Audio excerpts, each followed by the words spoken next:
और मुझे खुशी है कि हमारे साथ योगेंद्र यादव जी आज वापस हैं इस चर्चा में। एक तरीके से वो मैन ऑफ द मोमेंट हैं, क्योंकि लगातार उनकी बातचीत हो रही है जहां बहुत सारे एग्जिट पोल के जो पंडित्स हैं वो काफ़ी गलत साबित हुए इन चुनावों को लेकर। नरेंद्र मोदी जी को थर्ड थंपिंग मेजॉरिटी की बात कर रहे थे।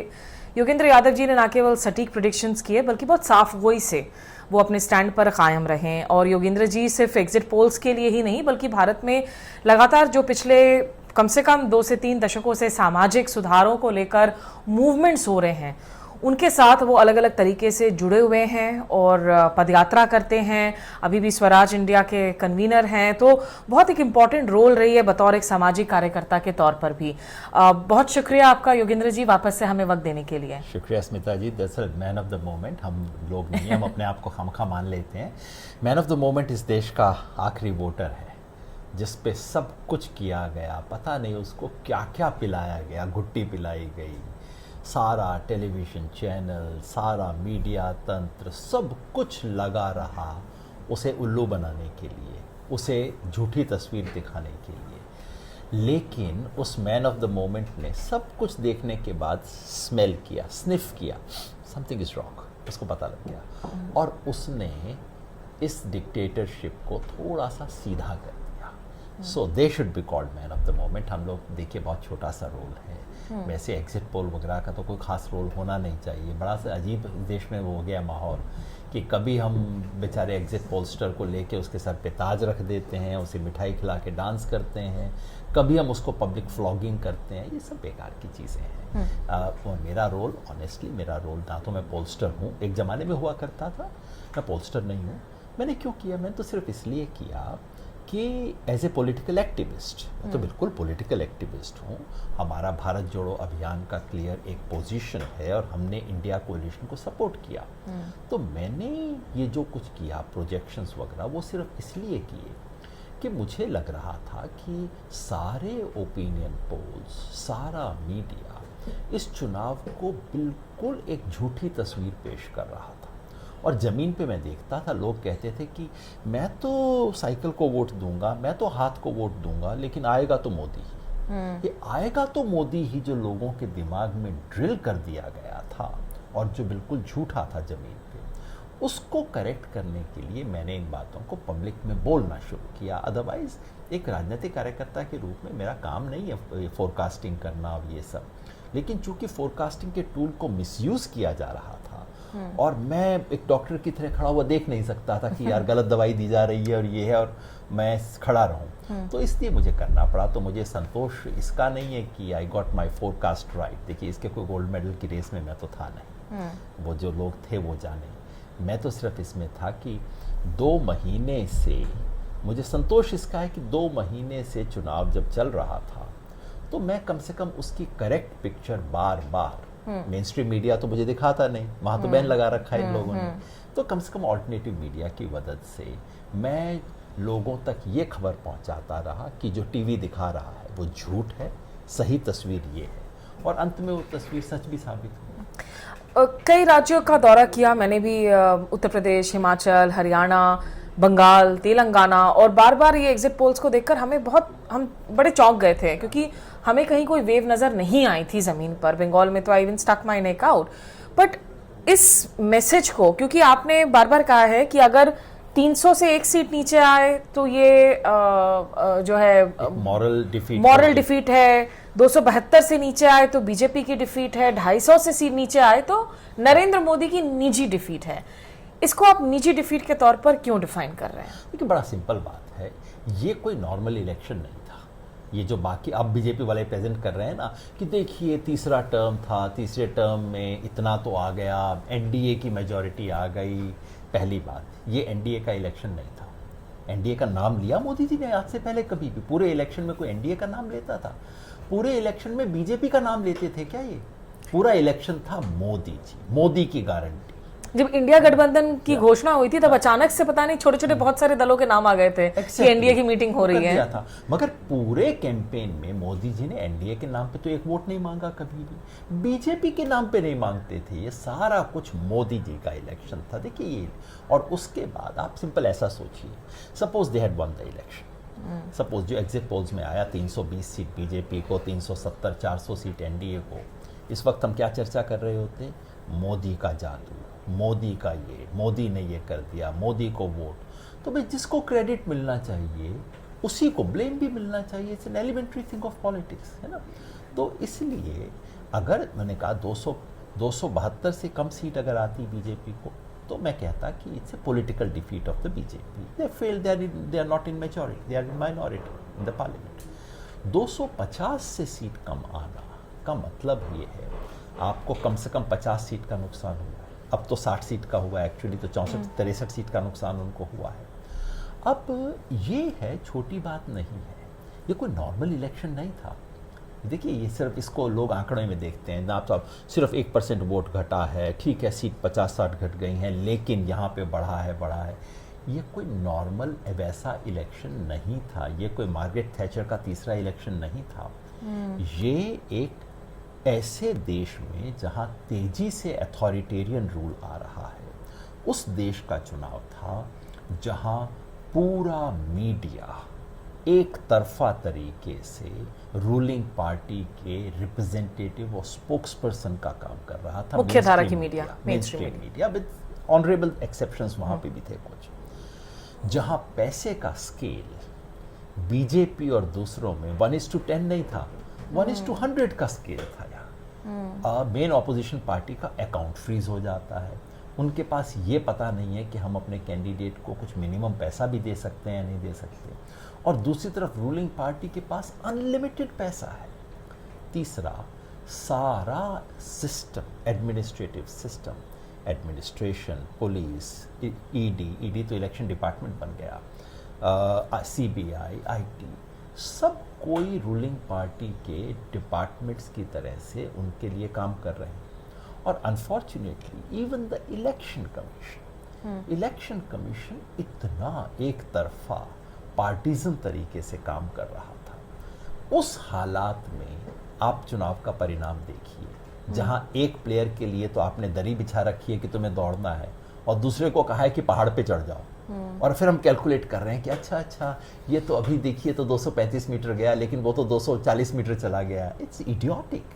आप ये तो देखिए क्या करने को कहा जा रहा है इनको। So in that context, if BJP is come down to 240, this is a humiliating defeat not of a party but directly of the person who would have got all the credit. Larger than life brand बना दी गई थी नरेंद्र मोदी की, मतलब वो तो खुद को अवतारित कहने लगे हैं कि बायोलॉजिकल भी नहीं है। तो ऐसे में अगर ये नैतिक डिफीट आप मानते हैं, कि आपको लगता है कि नैतिकता अगर भारतीय राजनीति में आज की तारीख में होती तो उन्हें प्रधानमंत्री नहीं बनना चाहिए था? पूरी दुनिया में ये होता है। अगर दुनिया में कहीं भी ऐसा रिजल्ट आता है तो नॉर्मली जिस व्यक्ति के नाम पर चुनाव लड़ा जाता है वो स्टेप डाउन कर जाता है और कहता है लेकिन मेरी पार्टी अभी भी सरकार बना सकती है क्योंकि हमारे पास ये कुछ है, so let someone else form it. So my party, देखिए बीजेपी गवर्नमेंट फॉर्म कर रही है, ये मुझे इमोरल नहीं लगता, क्योंकि एनडीए के साथ जैसे प्रीपोल अलायंस 272 से आगे है, they are making a claim, I would not call it immoral. But the man जिसके नाम पर चुनाव लड़ा गया, जो आपको 303 से 400 पे ले जाने वाला था और जो 250 पे ले आया है, और वो उस शाम को उसी तरह से भाषण दे रहा है जैसे कि 320 सीट आ गए हों, तो इससे ज़्यादा ब्रेजननेस क्या हो सकती है। तो वैसे तो मोदी और मर्यादा दोनों शब्दों को एक वाक्य में पिरोने से घबराहट सी होती है क्योंकि ये तो उनका स्टाइल नहीं है, लेकिन मेरे ख्याल में हाँ, अगर मिनिमम कुछ कॉन्शियंस और मॉरलिटी बची होती, और मेरे ख्याल में ग्रेस भी, अगर मोदी जी इस वक्त छोड़ देते तो कहीं पूरे देश में उनके लिए सिंपैथी हो जाती, शायद उनके ओपोनेंट्स में भी एक सिंपैथी रह जाती। जैसे सोनिया गांधी ने जब कह दिया था कि नहीं बनूंगी, एकदम पॉपुलैरिटी में सर्ज हो गया था। मैं समझता हूँ दरअसल मोदी जी की पॉपुलैरिटी बढ़ जाती अगर वो 48 घंटे के लिए भी कह देते कि मैं नहीं बनूंगा, लेकिन कुछ है कि वो 48 घंटे के लिए भी ये अफोर्ड नहीं कर सकते। ये बहुत कुछ बड़ा सिस्टम है, जो सारा सिस्टम हिल जाता, तो इतना थोड़ा सा भी काम नहीं कर पाए। पर योगेंद्र जी, थोड़ा सा मैं आगे की भी बात करना चाहती हूँ। या लोगों का जो संदेशा है, अब हमने तस्वीरें देखी कि अब जब संसद में वापस गए हैं नरेंद्र मोदी जी, तो वो संविधान को अपने माथा टेक रहे हैं और संविधान पर मंडराने वाले खतरे को कांग्रेस और ऑपोजिशन ने अपना एक केंद्रीय मुद्दा बनाया। ये जो वोट है, क्या ये एक लेसन इन ह्यूमिलिटी है, जैसा राम माधव ने लिखा इंडियन एक्सप्रेस में? क्या ये रिजेक्शन ऑफ हेट पॉलिटिक्स है, या ये संविधान को वापस लेने के लिए एक मैसेज है, या जातीय समीकरणों की वजह से कई जगहों पर जो है बेसिकली ये परिणाम है? लेसन तो बहुत कुछ है, सवाल है कि बीजेपी वो लेसन सुनेगी या नहीं। लेसन तो ये है, देखिए, सिर्फ कास्ट पॉलिटिक्स कह देना ये बहुत ही गलत व्याख्या होगी, क्योंकि कास्ट पॉलिटिक्स इस देश के हर चुनाव में होती है, हर पार्टी करती है और दूसरों से ज़्यादा बीजेपी करती है।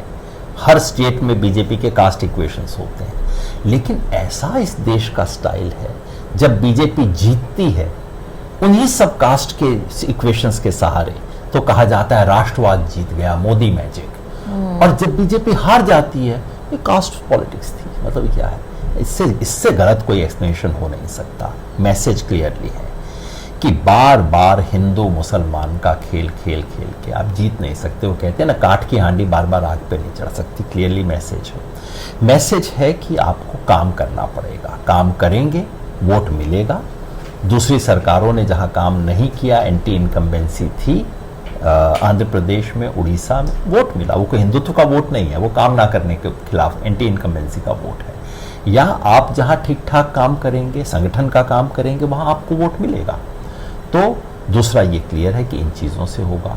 तीसरा कि इस देश की जनता तानाशाही पसंद नहीं करती। साधारण लोग तानाशाही शब्द का जिक्र कर रहे थे। लोग तानाशाही और ये जो काम है, उठा के चीफ मिनिस्टर्स को जेल में डाल देना, ये सब, इसको लोग पसंद नहीं करते।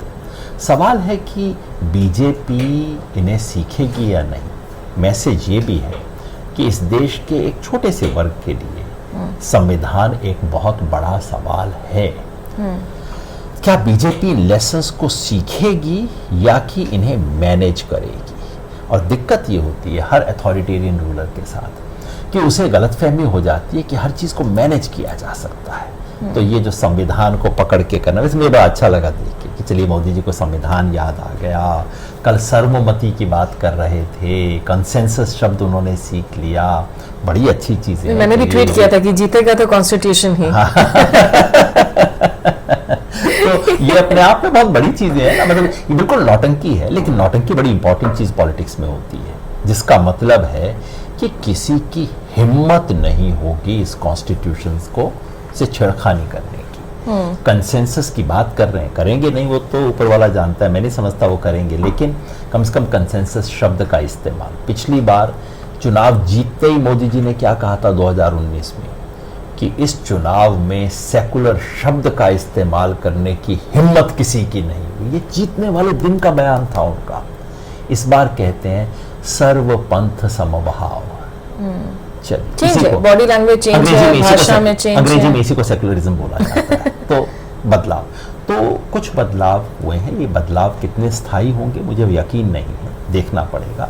क्योंकि जो मोदी जी का स्वभाव है, उनका राजनीति करने का जो अंदाज है, वो फ्रंट फुट पे खेलने का है, एग्रेसिव होने का है, बहुत समझौता करने, पीछे रहने, एकोमोडेटिव पॉलिटिक्स उनका स्टाइल नहीं है। मुझे कहीं ना कहीं डर है कि मोदी जी अंततः कुछ कुछ करके, और हर एक रूलर को हो जाता है ना, अथॉरिटेरियन रूलर को, कि मैनेज कर लेंगे, क्या है कॉन्स्टिट्यूशन लेके 2 फोटो खिंचवा लेंगे ना, बस हो गया ना काम। और वो पार्टी ये पार्टी कंसेंसस, यार उसको वो मिनिस्ट्री दे दी ना, पैसे वाली मिनिस्ट्री, इन लोगों को 2 पकड़ा दी, अब ठीक है ना, चुप है, एडजस्ट हो गया, मैनेज हो गया। मैनेज करने वाली जो मनस्थिति है वही चली तो कहीं ना कहीं नुकसान तो होगा।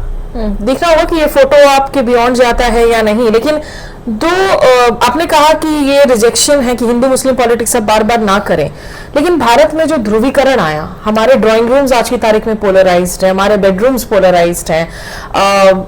आज की तारीख में अभी भी जो खबरें आ रही है, छत्तीसगढ़ में 2 ट्रकर्स को लिंच करके उनको मार दिया गया है।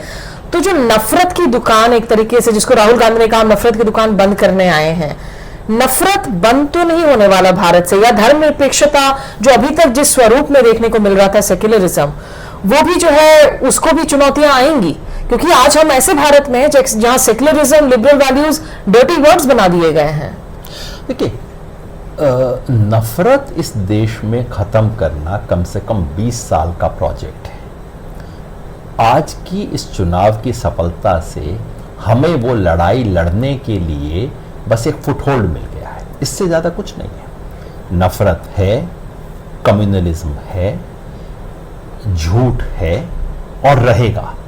बीजेपी अगर सत्ता से बाहर भी हो जाती तो आरएसएस तो खत्म नहीं हो गई थी, सड़क के ऊपर ये सब काम तो होंगे। और सच बात है कि सेकुलर पॉलिटिक्स बहुत ही ढीली और निकम्मी रही है। सेकुलर पॉलिटिक्स को जनता से ज़्यादा जुड़ना होगा, ज़्यादा अलर्ट होना होगा, ज़्यादा प्रोएक्टिवली काम करना होगा, तो वो सारा काम चुनाव से नहीं हो सकता। क्या सेक्युलर पॉलिटिक्स लेस एक्सेप्टिंग है ऑफ हिंदुइज्म, या जो लोग प्रैक्टिस करते हैं हिंदू धर्म वाली को? बात नहीं है, नहीं। सेकुलर पॉलिटिक्स की दिक्कत ये रही कि उसने नंबर एक तो इस देश के रिलीजियस सेंटिमेंट जो है उसको कभी समझा नहीं। रिलीजन के बारे में, और एक सिर्फ हिंदुइज्म नहीं, इस्लाम, सिखिज्म सबके बारे में लागू होता है। सेकुलर पॉलिटिक्स का एक डोमिनेंट स्टाइल रहा कि ये रिलीजन जो है बेकार चीज़ है, सुपरस्टिशियस, कम्युनल। ये एक जिस देश के 99% लोग बिलीवर्स हैं, हिंदू, मुस्लिम, सिख जो भी हैं, सब अपने अपने बिलीवर्स हैं, उस देश में लोगों के रिलीजियस सेंटिमेंट को न समझना और उसको सम्मान न करना, ये सेकुलर पॉलिटिक्स की भूल रही। सेकुलर पॉलिटिक्स की ये भी भूल रही कि उसने एक माइनॉरिटी के लिए रेस्पेक्ट को एक ऐसी सिचुएशन में खड़ा कर दिया जहां बाद में ऐसा लगने लगा जैसे कि माइनॉरिटीज़ को कुछ विशेष प्रोटेक्शन दिया जा रहा हो। मिला कुछ नहीं। माइनॉरिटीज़ की हालत, दरअसल मुसलमानों की हालत तो एवरेज से बदतर हुई है, खराब होती गई है। लेकिन जो मुस्लिम एलीट को एक खास तरह का प्रोटेक्शन और प्रमोशन, और साधारण मुसलमान की स्थिति बद से बदतर, ये हुआ है। तो सेकुलर पॉलिटिक्स को बहुत कुछ लेसन्स लर्न करने की ज़रूरत है, पूरा फ्रेश सोचने की ज़रूरत है। सेकुलर पॉलिटिक्स को वो मुहावरा ढूंढना होगा जो मुहावरा महात्मा गांधी इस्तेमाल कर सकते थे, जो मुहावरा इस देश के एक व्यक्ति का जो धार्मिक सेंटिमेंट है उससे जुड़ता है, लेकिन उसे सुपरस्टिशन से दूर लेके जाता है और उसे कम्युनल पॉलिटिक्स के अगेंस्ट लेके जाता है। लेकिन जो बीजेपी के सपोर्टर्स हैं, जो अभी तक इस नैरेटिव में यकीन कर रहे थे कि हिंदू इस देश में खतरे में है, क्या वो नैरेटिव कमेगा, या वो सपोर्टर और ज्यादा फील करेगा कि नहीं हमारे साथ तो और धोखा हुआ है, हम और डिसअपॉइंटेड हुए हैं? इसमें आप आगे चल के खतरा क्या देख रहे हैं या चुनौती क्या देख रहे हैं? देखिए, बीजेपी को जो 37% वोट मिलता है उसमें से 10% तो ऐसे लोग हैं जो हो सकता है बिल्कुल खार खाए मुसलमानों से दुश्मनी लेके बैठे हैं। वो पहले भी बीजेपी को वोट देते थे, आज भी देते हैं, उसमें कोई बड़ा बदलाव अचानक नहीं हुआ है। उसमें 10% और होंगे जो पिछले 15-20 साल के अंदर आ गए कि नहीं, हिंदू खतरे में है, ये दिक्कत है, ये तो गड़बड़ है। कुछ मुसलमानों का ज़्यादा ही फेवर हो रहा था, थोड़ा टाइट करने की ज़रूरत थी। लेकिन बाकी 17% वो हैं जो सोचते हैं कि नहीं, मोदी जी ने राशन दे दिया, देश की इज्जत बढ़ गई, सरकार अच्छा काम कर रही है। और बीजेपी की हार जीत उन 20% से तय नहीं होती है, हार जीत इन 17% से तय होती है। जब ये 17-22 हो जाता है तो बीजेपी जीत जाती है, और जिस दिन ये 17-12 हो गया उस दिन बीजेपी बाहर हो जाएगी। असली खेल यही है, और यहाँ पे काम करने की जरूरत है। तो उन लोगों को जो पहले से मान के बैठे थे, जो आज भी इस तरह की चीज़ सोचते हैं कि मुसलमान मेजॉरिटी बनने वाला है, मतलब आप कितना समझा सकते हैं इस मूर्खता की बातों को, इस झूठ का कितना खंडन। जो बिल्कुल झूठ मानने को तैयार बैठा है उसको तो आप कोई भी झूठ पिला सकते हैं, लेकिन देश का भविष्य उससे तय नहीं होता है। ये जो 17% है, ये कैसे देखते हैं? ये 22 हो सकता था, 17 हो गया है, इसको 12 पे लाना है बस।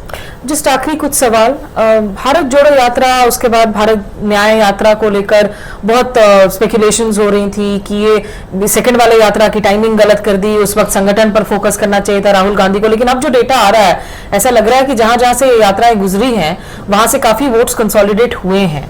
2019 के राहुल गांधी और कांग्रेस और 2024 के राहुल गांधी और कांग्रेस में आप क्या फर्क पा रहे हैं?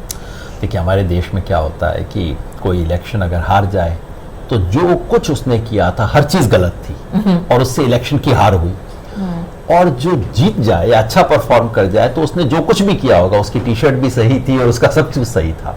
वैसा नहीं होना चाहिए। जब भारत जोड़ो यात्राएं हुई, मैंने तब भी कहा था कि मैं इस यात्रा के रूट को इलेक्टोरल मैप से जोड़ के नहीं देखता। ये यात्राएं मूलतः एक देश का माहौल बदलने की यात्रा थी। पहली यात्रा इस देश में उम्मीद पैदा करने की यात्रा थी। संयोग से कुछ जगहों से जीती, वहां पे कर्नाटक में रिजल्ट अच्छा आ गया, लेकिन तब भी मैंने नहीं कहा था कि बहुत कोई बड़ी चीज केवल इससे जुड़ी हुई है। दूसरी यात्रा जिन रूट से गई थी, दूसरी यात्रा एक तरह से न्याय का शब्द देश में डालने की यात्रा थी और कांग्रेस को खुद अपने ही जनाधार से जोड़ने की यात्रा थी। इसलिए ये बात सही है, मैंने भी रिपोर्ट पढ़ी है कि जहाँ से गुजरी थी वहाँ कांग्रेस ने कुछ बेहतर परफॉर्म किया है। सवाल ये है कि क्या बाकी जगह की परफॉर्मेंस से बेहतर है? मेरे लिए सचमुच ये प्रश्न उतना इम्पॉर्टेंट नहीं है कि राजस्थान में बांसवाड़ा में क्या हुआ और उसके बाद भीलवाड़ा में क्या हुआ। मेरे लिए सवाल ये है कि क्या इस यात्रा ने कुल जो नैरेटिव चल रहा, बिल्कुल एक तरफा जो नैरेटिव चल रहा था, उसमें छेद किया? क्या इसने देश में उम्मीद जगाई? क्या इसने देश में 5 वो बड़े प्रोमिसेस रखे जिसके आधार पे चुनाव लड़ने की कांग्रेस ने कोशिश की? क्या इसने राहुल गांधी की जो छवि बनाई थी सब लोगों ने, उसे बदला? अगर वो बदला, और जो मेरे ख्याल से निश्चित बदला, तो यात्रा ये सफल रही। लेकिन यहाँ सफल कहते हुए इसे अंडरलाइन करना जरूरी है कि ये सफलता बहुत छोटी है फिलहाल, बहुत काम करना बाकी है। इस 100 सीट के ऊपर, जो अब 100 हो गई हैं एक आदमी के और जुड़ने से, इस 100 सीट के ऊपर बहुत सेलिब्रेट करने की ज़रूरत नहीं है। ये बहुत पॉजिटिव चीज़ हुई है, देश के लिए बहुत अच्छा मैसेज है। लेकिन ये न मानने कि 100 सीट से बहुत काम हो गया है। जितनी मेहनत 50 से 100 तक आने में लगती है, उतनी ही मेहनत से 100 से आप 250 तक पहुंच सकते हो। 150 नहीं, 250 पे पहुंच जाओगे आप उसी मेहनत से। तो उतनी मेहनत और करने की ज़रूरत है। तो कांग्रेस के लिए और इस देश की सेकुलर प्रोग्रेसिव पॉलिटिक्स के लिए आप यूँ समझिए कि यात्रा शुरू हुई है। संसद के अंदर मिलीजुली सरकार में जेडीयू टीडीपी के साथ आने से क्या सही में मोदी जी मजबूर होंगे कि आप स्टेक होल्डर पार्टिसिपेशन को बढ़ाएं? फार्मर्स बिल अकेले अपने बलबूते पर लेकर आ गए थे, डिमोनेटाइजेशन अकेले अपने फैसला ले लिया था, लेकिन आज जब कांग्रेस की संख्या ज्यादा होगी, टोटल ऑपोजिशन के नेता ज्यादा होंगे पार्लियामेंट में, क्या ये जरूरी होगा कि आप डायलॉग, आप संवाद पर जोर दें? होना चाहिए। करेंगे नहीं करेंगे मुझे भरोसा नहीं है। इतना तो जरूर है, जाहिर है अब ऑपोजिशन को थोड़ा बैठाना भी पड़ेगा, गले भी लगाना पड़ेगा, सुंदर बातें भी करनी पड़ेंगी, वो सब तो होगा। लेकिन क्या वास्तव में बदलेंगे? I am not entirely sure, क्योंकि अथॉरिटेरियन रूलर्स को ये आदत हो जाती है कि सब कुछ मैनेज हो जाता है, मैनेज कर लेंगे, मीडिया भी मैनेज हो जाएगा, हेडलाइन मैनेज हो जाएंगे, लीडर्स भी मैनेज हो जाएंगे, जुडिशरी भी मैनेज हो जाएगी। अगर उसी भ्रम में रहे तो कहीं ना कहीं ये क्राइसिस की तरफ जाएगा। लेकिन अगर वास्तव में सीख लिया तो बहुत बड़ी चीज होगी। आमतौर पे अथॉरिटेरियन रूलर्स सीखते नहीं हैं और वही उनके अंत का कारण बनता है। पश्चिम बंगाल में वहां पे मैंने भी लगातार कहा था कि एग्जिट पोल्स बहुत रॉन्ग होंगी और वहां पे Mamata Banerjee ground gain back कर रही हैं, वो उन्होंने किया। लेकिन आगे आने वाले असेंबली इलेक्शंस में इस वक्त बीजेपी के रुख को देखते हुए आपको लगता है कि वहां तृणमूल कांग्रेस की सरकार को अब सही में अगले असेंबली चुनावों में बड़ा खतरा है? तृणमूल कांग्रेस को जाहिर है काम काफी करना पड़ेगा, क्योंकि बीजेपी का खतरा रियल खतरा है। ये मान के देख लें कि इस बार बीजेपी को पीछे कर दिया और इसलिए असेंबली इलेक्शन में कुछ नहीं होगा, ये गलत चीज़ होगी। लेकिन बंगाल का नंबर तो बाद में आएगा, बंगाल का नंबर तो 26 में आएगा। उससे पहले झारखंड, महाराष्ट्र और हरियाणा इसी साल 3 महीने में है। उसके बाद दिल्ली है, उसके बाद ये बिहार है। तो वहाँ काम करने की सबसे पहले ज़रूरत है। और मेरे ख्याल से अगर इस वर्डिक्ट को, नेशनल वर्डिक्ट, ये 3 राज्यों में भी बीजेपी की हार हो जाए तो फर्क पड़ना शुरू होगा, तब बहुत बड़ी चीज होगी। ये जो एक फियर है कि बीजेपी छोटे पार्टियों को खा जाती है, रीजनल पार्टीज जो हाथ में लाते हैं, ये इसे थोड़ा आप एक्सप्लेन कर पाएंगे हमारे? ये तो रियलिटी है। बीजेपी का रिकॉर्ड है कि पहले हर इलाके, देखिए बीजेपी इस देश के बहुत छोटे से इलाके की पार्टी हुआ करती थी, राज्यों के अंदर भी छोटे क्षेत्रों की पार्टी हुआ करती थी। आज हम मानते हैं बीजेपी राजस्थान की पार्टी है। राजस्थान का पूरा जो ईस्टर्न बेल्ट है वहां बीजेपी चुनाव नहीं लड़ा करती थी 1990s तक। उनके पास कैंडिडेट नहीं होते थे लड़ने के लिए, लेकिन वहां बीजेपी ने फिर अलायंस किया। ऐसे तमाम जगहों पे जहां बीजेपी की अपनी जनसंघ की या बीजेपी की पकड़ नहीं थी, बीजेपी की स्ट्रेटजी ये रही है, पहले अलायंस किया, अगली बार एलआई को थोड़ा दबाया, तीसरी बार एलआई को खत्म कर दिया या कूड़ेदान में फेंक दिया और चढ़ाए। सबके साथ उन्होंने किया है। यही चीज़ जाहिर है वो कर्नाटका में करने की कोशिश कर रहे हैं, यही चीज़ अब तेलंगाना ये आंध्र प्रदेश में करने की कोशिश है, और अंततः ले दे के देर सवेर जनता दल यूनाइटेड के साथ होना तो यही है जो कि शिंदे जी के साथ भी होना है। तो ये बीजेपी की स्ट्रेटजी है। अगर उनके एलाइज ये नहीं देख पाते तो उनका अपना अंत होगा। Just last 2 questions finally. Uttar Pradesh में पिछड़ा दलित अल्पसंख्यक पीडीए, बैकवर्ड्स दलित्स माइनॉरिटीज, इसकी जो कॉम्बिनेशन पर बात की अखिलेश यादव की इमर्जेंस को आप कैसे देख रहे हैं? क्या यूपी में माना जाए कि एक तो अंदरगाह में भी बहुत लड़ाई चल रही थी, फील्ड पे हमने जगह जगह महसूस किया कि वो रियल लड़ाई बिटवीन न्यू दिल्ली योगी आदित्यनाथ की पॉपुलैरिटी ज्यादा है, लेकिन इन सब के बीच में जो अखिलेश यादव की भी वापसी हुई है कांग्रेस के साथ हाथ मिलाकर, क्या ये स्टैंड अलोन वापसी होगी या यहाँ कॉम्बिनेशन में ही आगे आने वाले दिनों में काम करते रहना पड़ेगा? आप इस टर्न अराउंड को कैसे देख रहे हैं? अगर समझदारी से करते हैं तो दोनों को एक साथ काम करना होगा, क्योंकि अभी अगर कांग्रेस सोचे कि हम अपने दम पे कर लेंगे तो वो सही नहीं होगा, और अगर अखिलेश सोचें कि कांग्रेस के बगैर काम चल जाएगा तो वो भी सही नहीं होगा। क्योंकि इस अलायंस में, और मैं समझता हूँ बीएसपी का एक सिग्निफिकेंट वोटर जो पलट के इस बार एसपी के पास आया है, वो कांग्रेस के मौजूदगी के कारण आया है। तो इस अलायंस को बनाए रखना जरूरी है, और इसे किसी एक व्यक्ति की सफलता की बजाय इस पूरे गठबंधन की सफलता को देखना। और दूसरी एक बहुत अच्छी चीज़ की अखिलेश यादव जी ने कि उन्होंने रियलाइज़ किया कि यादव मुसलमान से आगे जाने की ज़रूरत है। ये जो पीडीए है ये इसकी रिकॉग्निशन है, और सिर्फ वो नाम में नहीं था, टिकटों में था। टिकटों में काफ़ी गैर यादव ओबीसी को टिकट दिए गए। जनरल सीट पे दलित कैंडिडेट को उतारा गया, फैजाबाद अवधेश। तो इन चीजों से ये एक सही सिग्नल थे। तो अगर इसी दिशा में आगे बढ़ते हैं तो निश्चित ही 2027 के चुनाव में बीजेपी को हराया जा सकता है। उड़ीसा में क्या बीजू जनता दल अब खत्म है? क्योंकि वहां पे सक्सेशन प्लान भी नहीं है नवीन पटनायक जी का, भले ही पांडियन साहब लीड कर रहे हो, और जिस तरीके से राउट हुआ है, क्या उड़ीसा एक डोमिनेंट स्टेट बनने वाली है बीजेपी के लिए? अभी से तो कह नहीं सकते, पर हाँ बीजेडी के लिए वापस आना मुश्किल है। मुश्किल इसलिए है कि उनके पास कोई सक्सेशन प्लान है नहीं, उसी के कारण ही तो सारा प्रॉब्लम हुआ।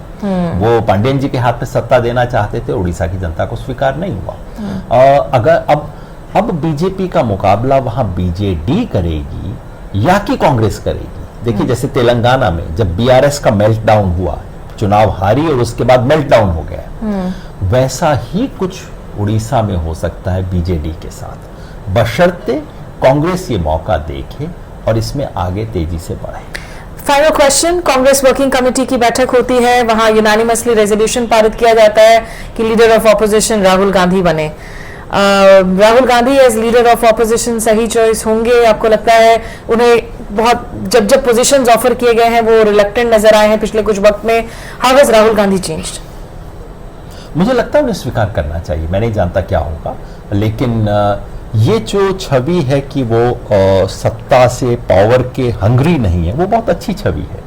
लेकिन एक स्टेज के बाद कहीं लगने लगता है कि आप जिम्मेवारी लेंगे कि नहीं लेंगे। और वैसे भी कांग्रेस का अध्यक्ष है और असली नेता राहुल गांधी है, तो पावर विदाउट रिस्पॉन्सिबिलिटी लगता है दिखने में। और देखिए वैसे भी जिसको डी ज्यूरे और डी फैक्टो कहते हैं उसमें अंतर नहीं होना चाहिए।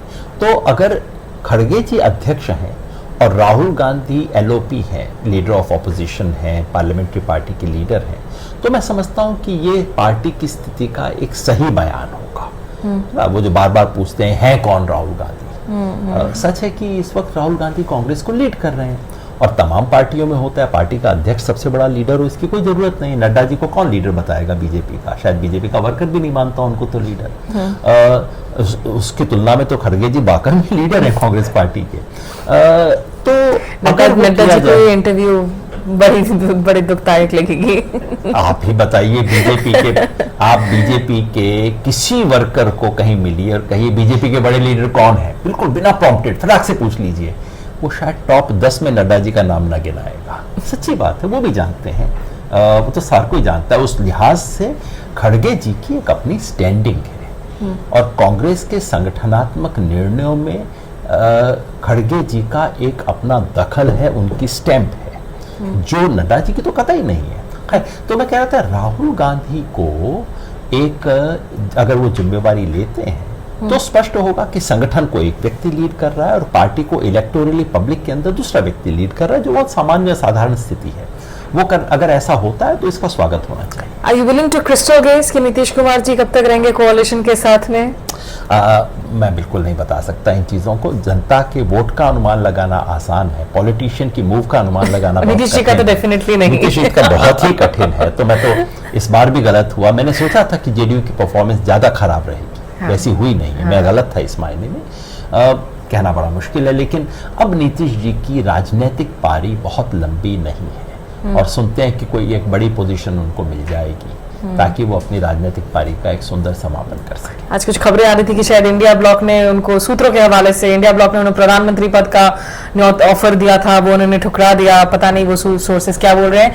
हाँ, योगेंद्र यादव जी सामाजिक कार्यकर्ता ही रहेंगे, सांसद योगेंद्र यादव, राजनीतिक योगेंद्र यादव हम नहीं देखेंगे आने वाले। मैं तो राजनीतिक कार्यकर्ता हूँ, मैं तो हमेशा बोलता हूँ, मैं तो लेकिन चुनावों में जो प्लान्स की बात है, पॉलिटिकल प्लान्स, मैं एक चुनाव लड़ चुका हूँ और चुनाव से कभी कोई परहेज नहीं है। मैंने परहेज तो इसलिए इस बार रखा, हमने कहा कि अगर हम पीछे से ये काम नहीं करेंगे, हर कोई कहे कि मैं जाके बैटिंग ही करूंगा, फील्डिंग नहीं करूंगा, तब तो मैच नहीं होगा ना। तो हमने तो चुना था, ना तो मैं राजनीति से मेरा परहेज है, ना चुनाव से कोई परहेज है। जो काम मैंने अपना चुना है फिलहाल, वो काम जो लंबी लड़ाई इस देश को बचाने की है, आरएसएस बीजेपी का जो इस देश की आत्मा पे हमला है, उस आत्मा के हमले को बचाना मेरा प्रिंसिपल काम है। उसमें जो चीज योगदान दे सकेगी वो करेगी, वही काम मैं कर रहा हूँ। चलिए, यानी कि आने वाले दिनों में सारे पॉसिबिलिटीज खुले हैं। बट बहुत शुक्रिया आपका योगेंद्र यादव जी हमारे साथ जुड़ने के लिए, वीओ इंडिया में इस चर्चा के लिए। आगे भी हम आपको परेशान करते रहेंगे। बहुत शुक्रिया। तो आप लोग भी हमारे साथ जुड़े और वीओ इंडिया को फेसबुक, यूट्यूब पर जरूर सब्सक्राइब कीजिए, हमारे कंटेंट को शेयर कीजिए। नमस्कार, आदाब।